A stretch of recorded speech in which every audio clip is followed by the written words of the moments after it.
دیوبندیوں میں وہاں سرپرستی اعلیٰ یہ سپاہی صحابہ نام نہاد، اس کا سرپرستی اعلیٰ علی شیر حیدری بھی تھا، احمد کمال صاحب بھی، اور آسٹریلیا مسجد اسٹیشن والی کے خطیب عبدالرؤف صاحب بھی اس میں تھے دیوبندیوں کی طرف سے۔ شیعوں کی طرف سے بھی اس طرح کچھ لوگ تھے، اہلِ کی طرف سے بھی تھے۔ تو میرے پاس علی شیر حیدری اپنے ببائے رفقا کے میرے دفتر میں آیا اور کہنے لگا جی میں آپ سے ایک صحیح اور سیدھی بات کرنے آیا ہوں۔ میں نے کہا وہ کیا؟ کہنے لگا شیعوں کو جواب دینے کے لیے ہمارے پاس کوئی عالم دین نہیں ہے، اور اگرچہ اہل حدیث مانے نہ، لیکن اس نے کہا کہ اہل حدیث مانے نہ، مگر شیعوں کو جواب دینے کے لیے اہل حدیثوں کے پاس بھی اس وقت کوئی شخص موجود نہیں ہے۔ لہذا میں یہ آپ کو کہنے آیا ہوں کہ اہل حدیثوں کی طرف سے، دیوبندیوں کی طرف سے اور سنیوں کی طرف سے تو آپ ہے ہی، بریلویوں کی طرف سے شیعوں کو جواب آپ ہی دیں گے۔ میں نے کہا معافی مشکل، کوئی مسئلہ نہیں ہے۔ میں نے کہا لیکن شیعوں کے ان سوالات کا جواب میں دوں گا جو وہ اہل سنت پر کریں گے۔ دیوبندیوں کی ذات پر اگر کوئی تنقید ہوگی اس کا جواب میں نہیں دوں گا۔ جو دیوبندیوں کی ذات پر تنقید ہوگی، مقصد میرا یہ تھا کہ کوئی تمہارے کفریات کریں گے تو میں تمہارا ساتھ نہیں دوں گا، میں ان کا ساتھ دوں گا، کیونکہ ان کفریات کو سامنے لانے والے ہم لوگ ہیں۔ ہنس پڑا، کہنے لگا ٹھیک ہے اس کو لانے دیں باقی۔ میں نے کہا باقی تمہیں کہنے کی ضرورت نہیں ہے، اس لیے کہ خلفاء پر اور صحابہ کرام پر جو ایمان ہمارا ہے، جتنی محبت ہماری ہے، تمہاری نہیں ہے۔ باتوں میں اس نے بات کہی جو میں آج آپ کے سامنے ظاہر کر رہا ہوں۔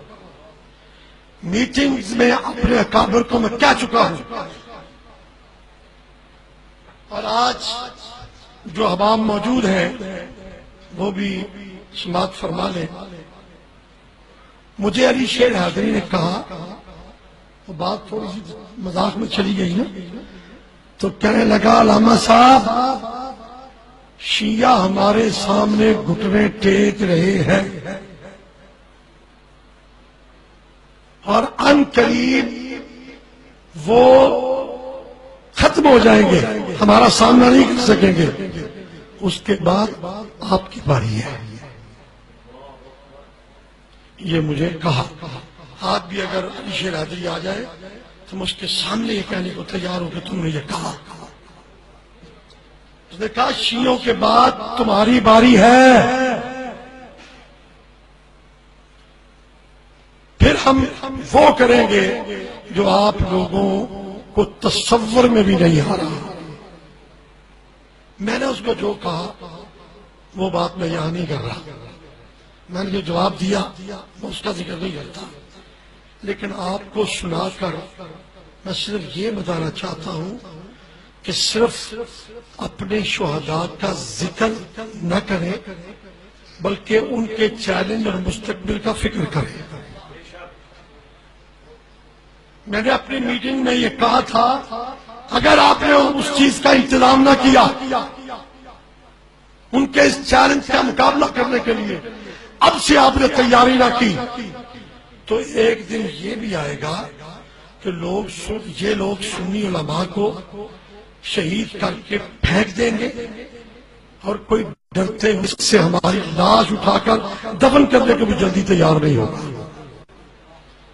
وہ خوف محسوس کرے گا کہ اگر میں نے اس کو اٹھایا تو کہیں ایسا نہ ہو کہ وہ آفت جو اس پہ آئی ہے مجھ پر نہ آ جائے۔ اور مولانا اکرم رضوی صاحب رحمت اللہ علیہ کو شہید کیا، ہم نعرے تو لگاتے رہے، ان کے لیے ریفرنس دیتے رہے، تعزیتی ریفرنس پیش کرتے رہے، ان کا ذکر کرتے رہے، بڑے اچھے تھے ماشاءاللہ، بڑا وہابیوں کو رگڑا کرتے تھے، بڑی گالیاں نکالتے تھے، یہ کرتے تھے وہ، جیسے آج ہم ڈاکٹر صاحب کے بارے میں کہہ رہے ہیں جی سب کچھ صاحب، یہ بالکل ٹھیک ہے، ڈاکٹر صاحب میں بہت صلاحیتیں تھیں، اللہ تعالیٰ ان کو اور زیادہ بلند مقام عطا فرمائے، لیکن اس کے بعد انہوں نے کراچی میں میلاد النبی صلی اللہ علیہ وسلم کی محفل پہ بم چلایا اور سنی تاریخ کی قیمتی جانیں جو تھی وہ کام آئی، اور اسی طرح سرحد کے علماء کو شہید کر کے ان کو الٹا لٹکا دیا۔ ہم خاموش ہیں، خاموش تھے، خاموش ہیں، اللہ تعالیٰ ہمیں بیدار کرے، امید یہی ہے کہ ہم خاموش رہیں گے، کیونکہ آپ لوگ سب جانتے ہیں کہ ہم خاندانی طور پر اہل سنت میں کام کرتے آئے ہیں۔ ایک تو یہ ہے کہ صرف سنیوں میں ہونا، سنیوں میں ہونا اور چیز ہے، سنیوں کے لیے کام کرنا اور چیز ہے، اور جو فیلڈ آپ لوگوں نے ہمیں دی ہے، ہم نے الحمدللہ اس فیلڈ میں سنیوں کو نیچا نہیں دیکھنے دیا،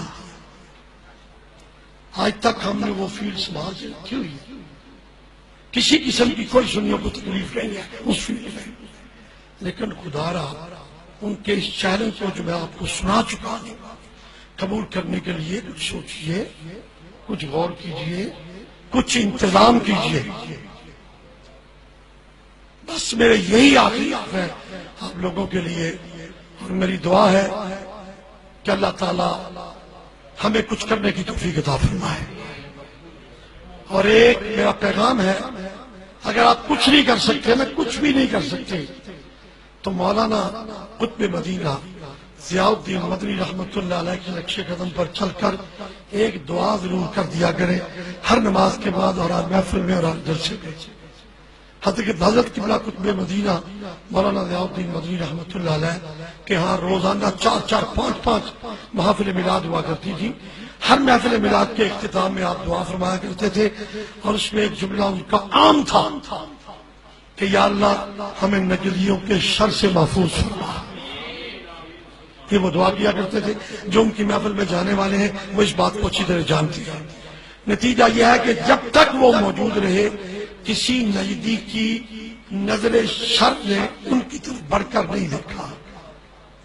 محفل بھی جاری رہی اور سلسلہ بھی جاری رہا۔ اس کے بعد جو کچھ ہوا وہ آپ لوگوں کو معلوم ہے، تو اور کچھ نہیں کر سکتے تو کم از کم اپنے لیے اور اہل سنت کے لیے یہ دعا ضرور کیا کرے کہ یا اللہ ہمیں ان نجدیوں کی شر سے محفوظ فرما۔ اللہ تعالیٰ ہمیں کچھ کرنے کی توفیق عطا فرمائے۔ وآخر دعوانا الحمدللہ رب العالمین۔ جواب سوى العويل مع كل جرح في جوانح أمتي